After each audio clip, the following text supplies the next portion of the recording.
ഇതാ വഴിയല്ലേ?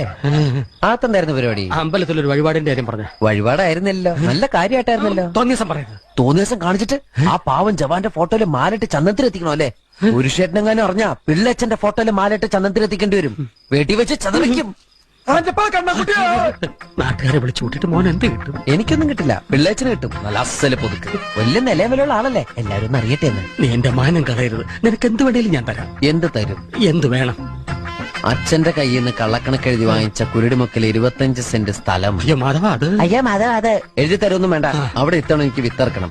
അതെന്റെ ഒരു മോഹം. ഞാൻ പടവല വിട്ടിരിക്കുക. ആയിക്കോട്ടെ, അത് വിറ്റ് കഴിഞ്ഞാൽ എനിക്ക് വിത്തറക്കാലോ. ഇറക്കാം. പുറപ്പെടാം. പോകാൻ വരട്ടെ. ഇതൊക്കെ മറക്കാതിരിക്കാൻ ഞാനൊന്നും കൂടെ തന്നാലോ? വേണ്ട, ആരും കാണൂല. വേണ്ടെന്നേ. എന്നാ ചാടിക്കോ മോനെ. ഇന്ന് നീ അവിടെ കക്കാൻ കയറരുത്. ഇന്ന് അവിടുന്ന് എന്തെങ്കിലും പോയാൽ നാളെ അത് എന്റെ തലയിലാവും. ഓ, എന്നാ മറ്റന്നാളാവാം. അതിന്റെ പിറ്റേന്ന് എന്റെ തലയിലാവും.